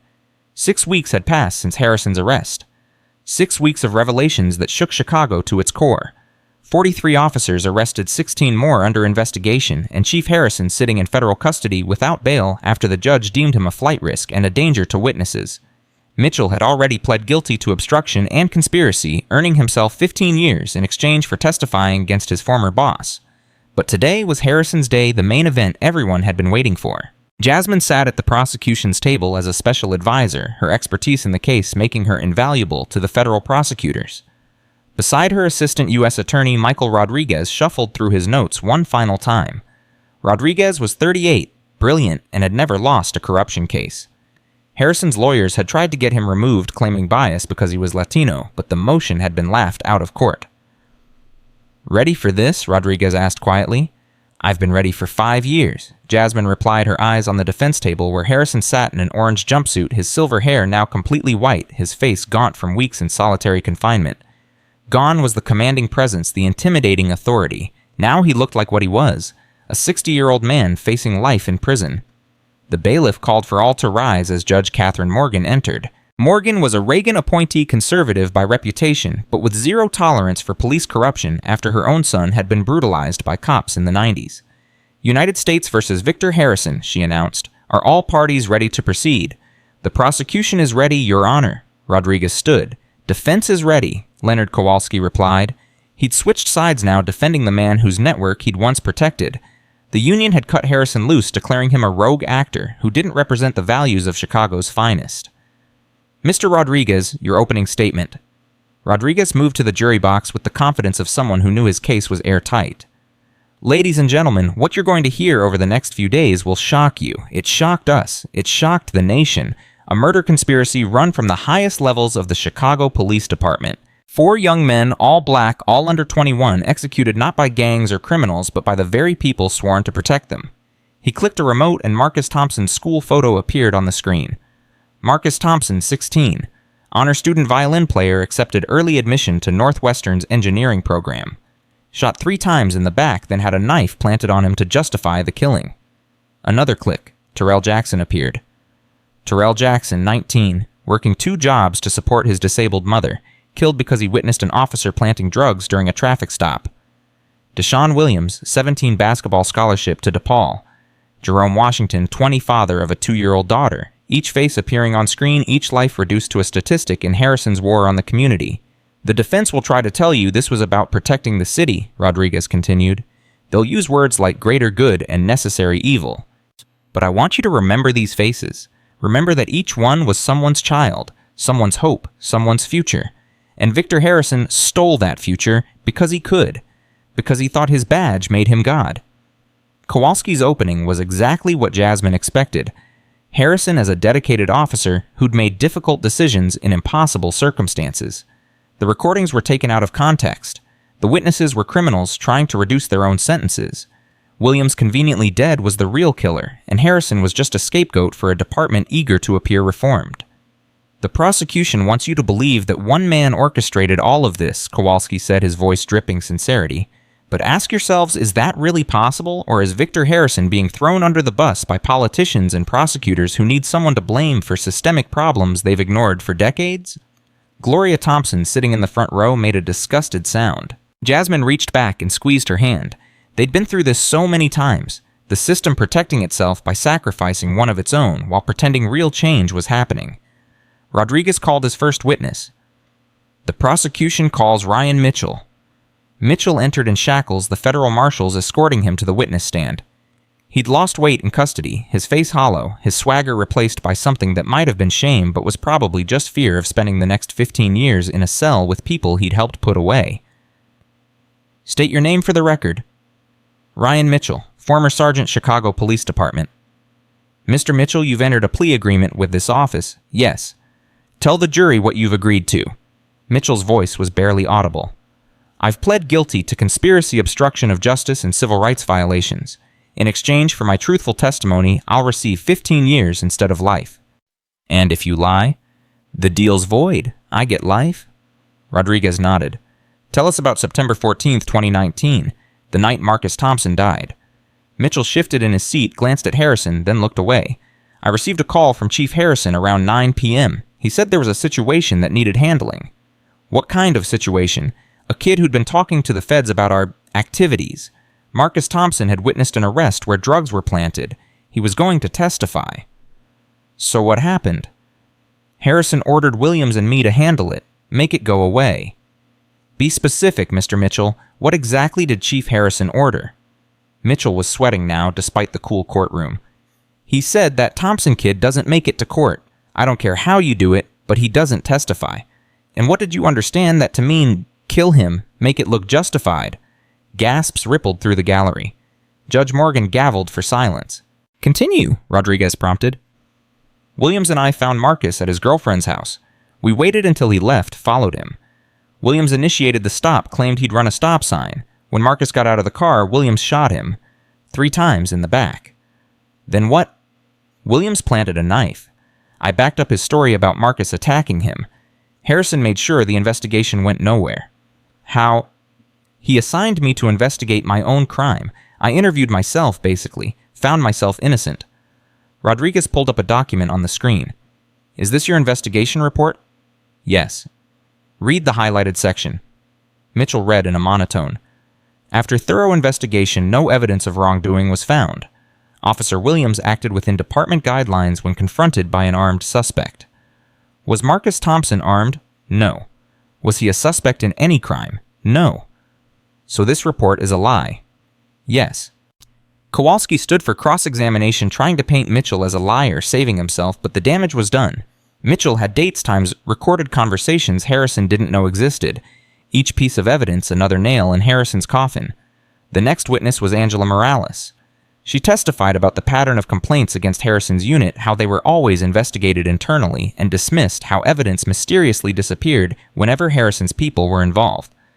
In 20 years of internal affairs work, Morales said, I've never seen such systematic corruption. It wasn't just a few bad apples. It was an entire orchard rotting from the root. Then came the forensic accountant who'd traced the $2 million Harrison had stolen from the pension fund, showing how he'd used it to pay for murders, bribes, and finally his attempted escape. The medical examiner who'd autopsied Marcus Thompson and found evidence the knife had been planted after death. The tech expert who'd authenticated Williams's videos, confirming they showed Harrison present at 3 of the 4 murders. Each witness built the case piece by piece until the evidence was overwhelming. But Rodriguez saved his most powerful witness for last. The prosecution calls Jasmine Walker. Jasmine stood, smoothed her suit jacket, and walked to the witness stand.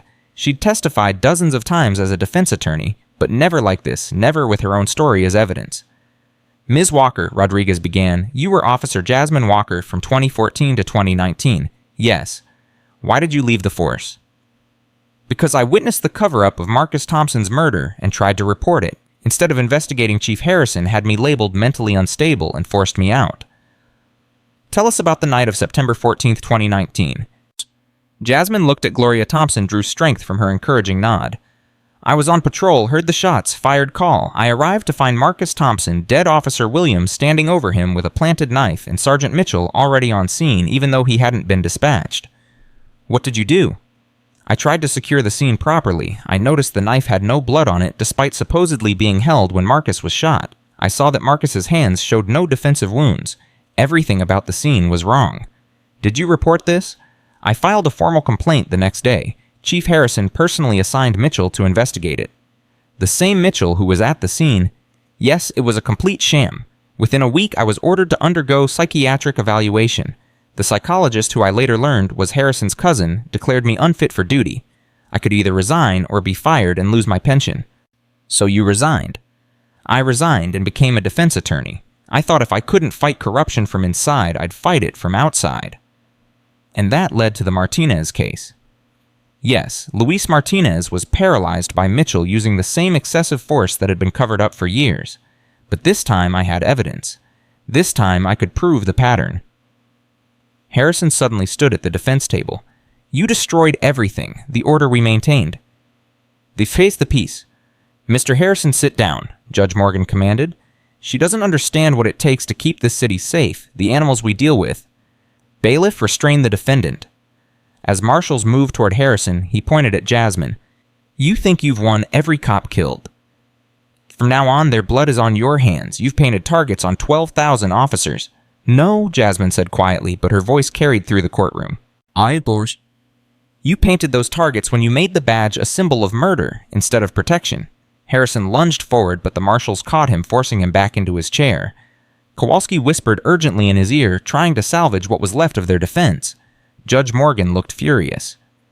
Mr. Harrison, one more outburst and you'll be removed from your own trial. Mr. Kowalski, control your client. Rodriguez continued his questioning, walking Jasmine through the evidence, the cover-up the day in court when Mitchell had slapped her and confessed. By the time he finished, the jury looked ready to convict without deliberation. Kowalski's cross-examination was brutal but ineffective. Every attack on Jasmine's credibility was met with documented evidence. Every suggestion of bias was countered with facts. He tried to paint her as a disgruntled ex-cop with an axe to grind, but the jury saw the truth. A woman who'd sacrificed everything to expose corruption. No further questions, Kowalski finally said, defeated. As Jasmine stepped down from the witness stand, Gloria Thompson stood and began clapping. Others joined her. Soon the entire gallery was applauding the sound thunderous in the marble chamber. Judge Morgan gavelled for order, but without much conviction. The defense's case was pitiful by comparison. Character witnesses who praised Harrison's service record but couldn't explain the murders. Experts who questioned the video evidence but couldn't refute it. Harrison himself didn't testify, his lawyers knowing he'd only make things worse. Closing arguments took most of the next day. Rodriguez methodically laid out the evidence, each piece building toward an inevitable conclusion. Kowalski tried to create reasonable doubt, but even he seemed to know it was hopeless. The jury deliberated for exactly 3 hours and 17 minutes. When they filed back in, none of them looked at Harrison. Always a bad sign for the defendant. Has the jury reached a verdict? Judge Morgan asked. We have, Your Honor, the foreman replied. On count 1 conspiracy to commit murder in the first degree, how do you find guilty? On count 2 murder in the first degree in the death of Marcus Thompson, guilty. On count 3 murder in the first degree in the death of Terrell Jackson, guilty. It went on through all 47 counts. Guilty on every single one. Harrison stood stoic as his life effectively ended, his face a mask that gave away nothing. But Jasmine saw his hands shaking, saw the moment he realized he'd never see freedom again. Judge Morgan set sentencing for 2 weeks later, but everyone knew what was coming. Life without parole, probably multiple life sentences, to ensure he'd die in prison even if some convictions were overturned on appeal. Outside the courthouse, the crowd erupted in celebration. Justice so long denied had finally arrived. Jasmine stood on the courthouse steps, Gloria Thompson beside her as reporters shouted questions. "How does it feel to have won?" someone called out. "We didn't win," Jasmine said into the microphones. "Marcus Thompson is still dead. Terrell Jackson, Deshaun Williams, Jerome Washington, they're all still gone. Their families still grieve. This isn't victory, it's accountability." What's next for you? There are 42 other officers who need to face justice. There are dozens of families who need representation. The work isn't close to finished. Do you regret leaving the police force? Jasmine thought about that for a moment. I regret that the police force made it impossible for good officers to stay. But no, I don't regret leaving. I found my purpose, making sure the badge means protection, not persecution. That night, Jasmine's small apartment was crowded with celebration. The Martinez family, Gloria Thompson, Marcus Chen, David Kim, Angela Morales, even Judge Chen stopped by briefly. They toasted with cheap champagne and grocery store cake, but it tasted like victory. You did it, Luis Martinez said from his wheelchair, scheduled for surgery next month, thanks to the $8 million settlement the city had quietly agreed to. You really did it. We all did it, Jasmine corrected. Every family that came forward, every witness who testified, every person who refused to stay silent. That's how change happens. Gloria Thompson sat quietly in the corner, holding the photo of Marcus she'd carried every day for 5 years. He would have been so proud, she said softly. My baby would have loved to see that monster in chains. The party went late, but eventually everyone left except Angela Morales, who helped Jasmine clean up. You know this isn't over, Morales said, tying up a garbage bag. Harrison's network is wounded, not dead. There are still cops out there who see you as the enemy. I know. So what's the plan? Jasmine looked out her window at the city lights, each one representing thousands of people who deserved better from their police force. The plan is to keep fighting. One case at a time, one corrupt cop at a time, until the system has no choice but to change. That could take the rest of your life. Then I better get started. 2 weeks later, at Harrison's sentencing, Jasmine watched as the man who'd terrorized Chicago's black communities for decades was formally condemned to die in prison. 4 consecutive life sentences without the possibility of parole. As the marshals led him away, Harrison turned one last time to look at Jasmine. This isn't over, he mouthed silently. She met his gaze steadily and mouthed back, You're right, it's just beginning. The epilogue came 6 months later. Jasmine's practice had grown to 15 attorneys, all specializing in police accountability cases. They'd won 17 settlements, gotten 11 more officers convicted, and forced the implementation of real reforms. Body cameras that couldn't be turned off, civilian oversight with actual power, and mandatory reporting of all use-of-force incidents. She was reviewing a new case when Marcus Chen knocked on her door. You have a visitor. Patricia Brennan entered no longer in uniform. She'd been fired after her connection to the corruption was exposed but never charged. Insufficient evidence, the prosecutors said. What do you want? Jasmine asked coldly. To talk. To maybe help. You covered for Mitchell for years. I loved him. Love makes you do stupid things. Brennan pulled out a flash drive. This is everything I kept as insurance. Every dirty cop, every covered-up crime, every payoff. 500 files Harrison doesn't know exist.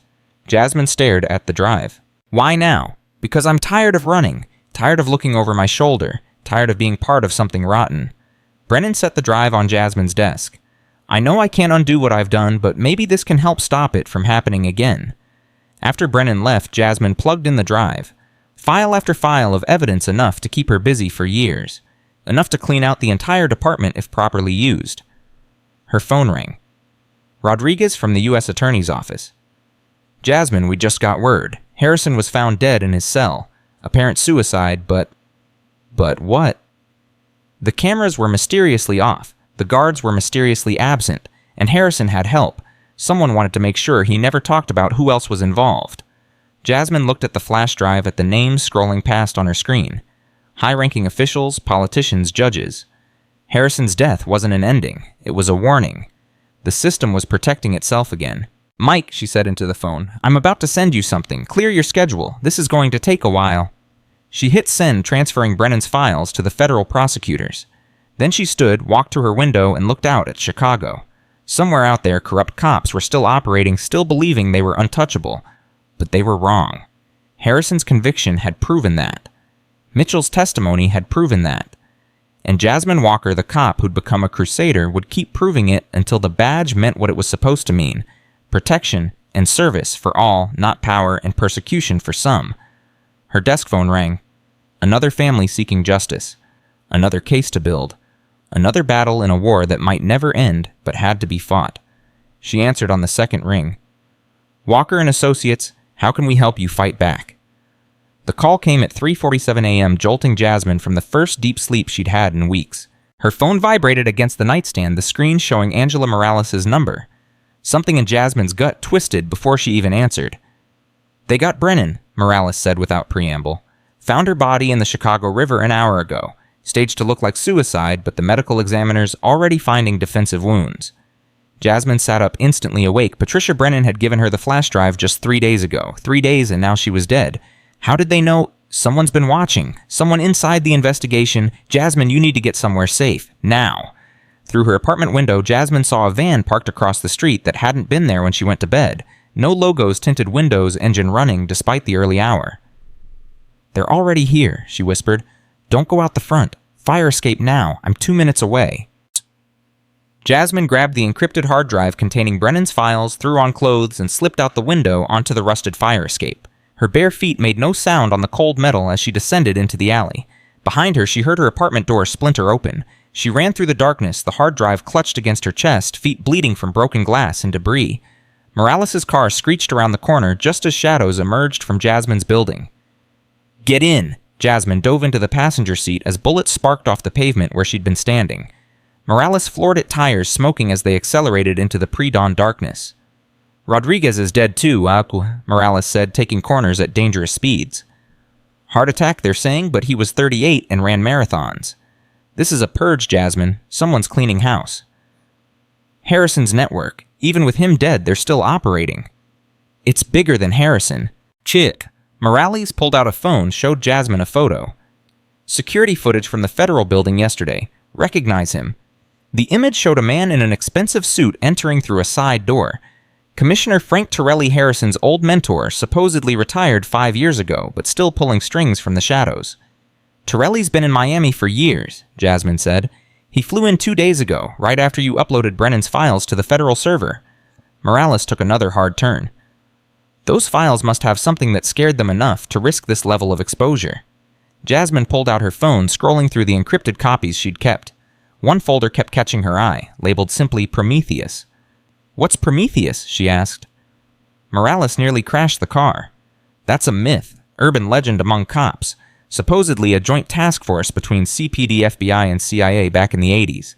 Completely off the books, authorized to eliminate threats to national security without due process. Harrison was part of it. If it existed, he would have been a foot soldier, but Torelli... Morales' face went pale. Torelli would have been leadership level. Jasmine opened the folder. Inside were dozens of files, each one a murder dressed up as something else. Gang violence, drug deals gone wrong, accidents. But the victims all had one thing in common. They'd been activists, journalists, or politicians who'd threatened to expose corruption. Jesus Christ, Jasmine breathed. They've been assassinating people for 40 years. Her phone rang. Unknown number. Don't answer that, Morales warned. But Jasmine recognized the number's pattern. The federal courthouse. She answered. Miss Walker. The voice was familiar but panicked. Judge Catherine Morgan, who'd presided over Harrison's trial. They've taken my granddaughter. Said if I don't dismiss all pending cases against Harrison's co-conspirators, they'll... Please, you have to help me. Judge, where are you? They're listening. They said to tell you to bring the Prometheus files to Millennium Park. 1 hour. Come alone or they kill everyone. My granddaughter, the Martinez family, Gloria Thompson. They have them all. The line went dead. Morales was already on her radio calling for backup, but the response made her curse. Half the department isn't responding. The other half is being told to stand down by someone with command authority. Torelli has people everywhere, Jasmine realized. This was always bigger than just Harrison. You can't actually be thinking of going to Millennium Park. They have innocent people, families I swore to protect. It's a trap. They'll kill you and everyone else the moment they have those files. Jasmine knew Morales was right, but she also knew she couldn't let those families die. Luis Martinez finally scheduled for surgery that might let him walk again. Gloria Thompson, who'd just started to heal from her son's murder. Judge Morgan's granddaughter, only 7 years old. I need to make a call, Jasmine said. She dialed a number from memory, one she hadn't used in 6 years. It rang 3 times before connecting. Collins. Derek Collins, the cop who'd killed Marcus Thompson, who'd been living in witness protection since testifying against Harrison, the man whose crime had started everything. It's Jasmine Walker. Silence then. How did you get this number? I've always known where you were, Collins. I chose not to come after you because you testified, but now I need you. I can't help you. I'm nobody now, just another ex-con in hiding. You still have contacts, people from the old days who might listen to you. Torelli's activated Prometheus. They have hostages. Another long silence. Prometheus? Christ. I thought that died with the Cold War. It didn't die. It evolved. And now it's coming, after everyone who exposed Harrison. What do you want from me? You know where Torelli would operate from. Where Prometheus had safe houses, command centers. I need locations. Collins laughed bitterly. You want me to help you after everything? I want you to finally do something right. Maybe save some lives instead of taking them for once. The silence stretched so long, Jasmine thought he'd hung up.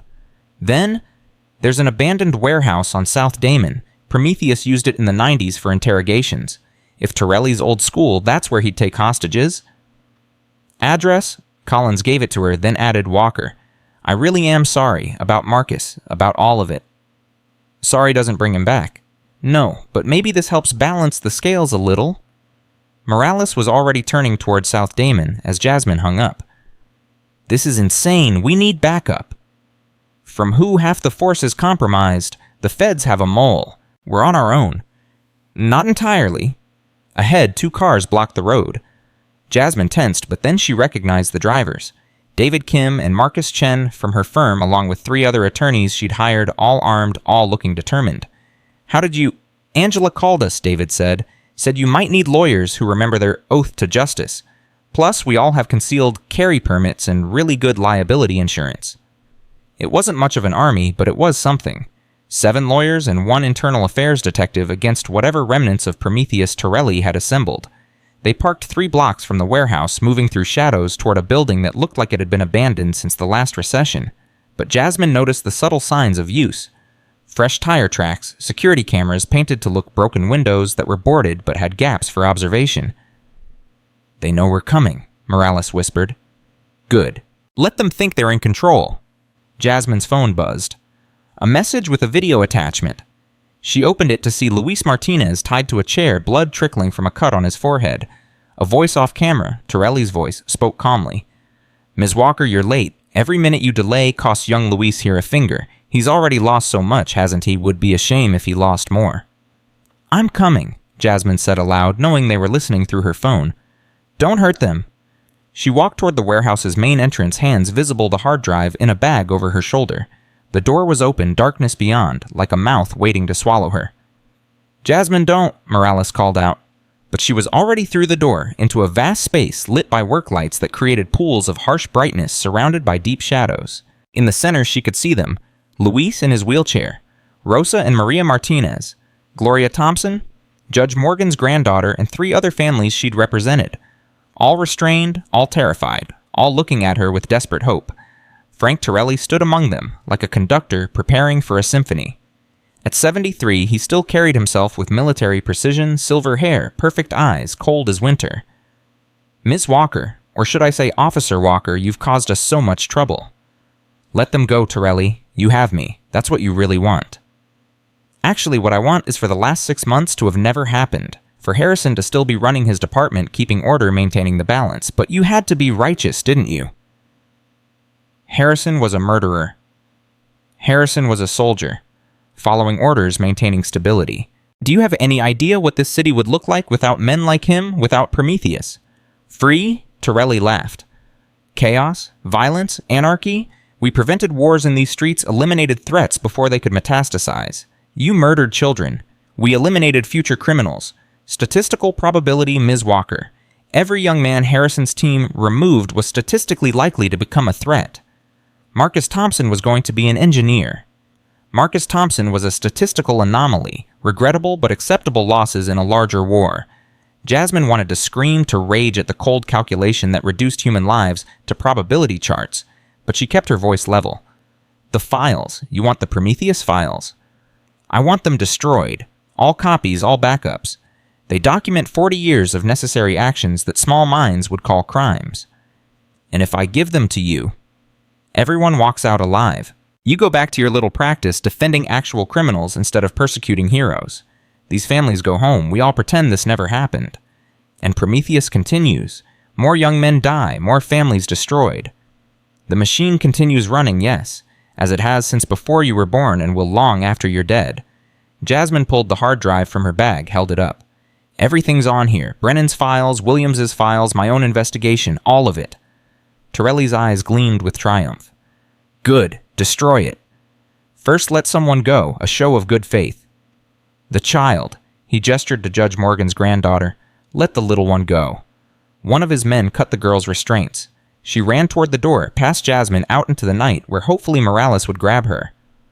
Now destroy it, Torelli commanded. Jasmine dropped the drive on the concrete floor, raised her foot to stomp it, then stopped. Actually, no. No. You're going to kill us all anyway. The moment this drive is destroyed, we're all witnesses who need to be eliminated. More acceptable losses. Torelli's mask slipped slightly. You're gambling with their lives.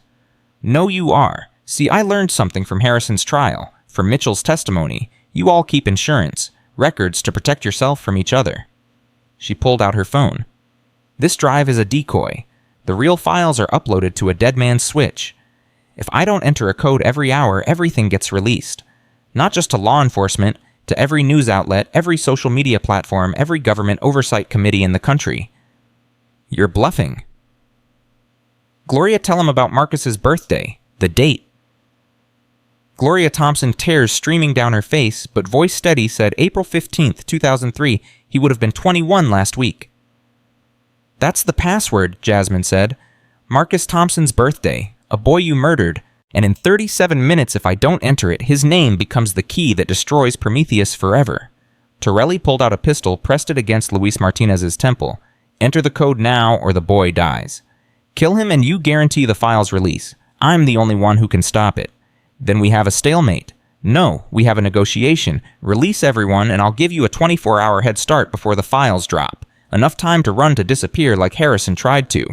That's not acceptable. Then we all die here and Prometheus dies with us. Your choice. The warehouse door burst open. Not Morales and the lawyers, but FBI agents in tactical gear. Leading them was Sarah Coleman, the assistant director who'd helped Jasmine before. Frank Torelli, you're under arrest for conspiracy murder and about 30 other charges I'll detail once you're in custody. Torelli spun gun still in hand, but Coleman already had her weapon trained on him. Drop it, Frank. It's over. You don't have jurisdiction. Actually, I do. Prometheus was a federal operation. Unsanctioned and illegal, but federal. That makes this my case. Torelli's men looked between their boss and the FBI agents, calculating odds. One by one, they lowered their weapons, but Torelli didn't. His finger tightened on the trigger still pressed against Luis's head. I'm not going to prison, not after 40 years of serving this country. You weren't serving, Jasmine said quietly. You were ruling. There's a difference, Summit. Is there? We kept order. You kept power. For yourself, for men like Harrison. That's not service, that's tyranny. Torelli's hand shook slightly. The gun wavered. Luis closed his eyes, whispering prayers his mother had taught him. Frank? Coleman said, her voice surprisingly gentle. It's over. Prometheus is done. Harrison's dead. Your network's exposed.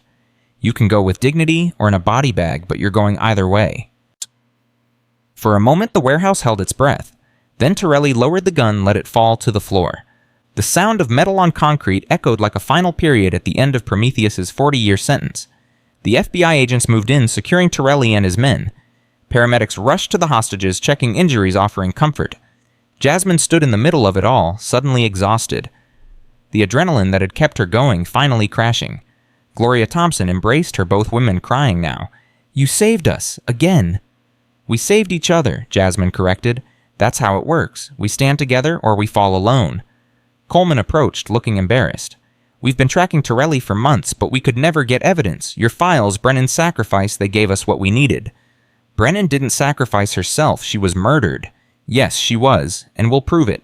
Torelli's going to die in prison, I promise you that. Get a mute. What about the others? Prometheus had members throughout the system. We have the files now. Every name, every crime, every cover-up. It'll take years, but we'll get them all. Luis Martinez rolled his wheelchair over his mother and sister beside him. Miss Walker, is it really over?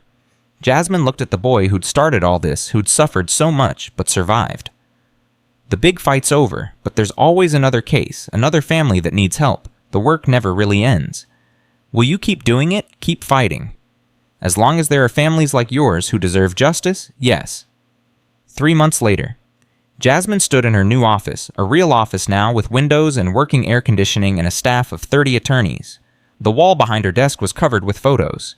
Marcus Thompson, Terrell Jackson, Deshaun Williams, Jerome Washington, and a dozen of others who'd found justice through her work. Frank Torelli had been convicted on all counts, sentenced to die in the same federal prison where Harrison had supposedly killed himself. 43 more members of Prometheus had been arrested, their trials pending. The Chicago Police Department was under federal oversight, real reform finally happening. Luis Martinez actually walked into her office still using a cane but on his own feet thanks to successful surgery. I got into college, he said, grinning. Pre-law at Northwestern. I want to be like you. Be better than me, Jasmine said, the same advice she gave all the young people who'd started seeing her as a hero. Learn from my mistakes. Fight smarter. Build bridges where I burned them. You threw a cop through a table. That's pretty hard to top. They both laughed, but then Jasmine grew serious. That throw was just one moment. The real fight was everything that came before and after.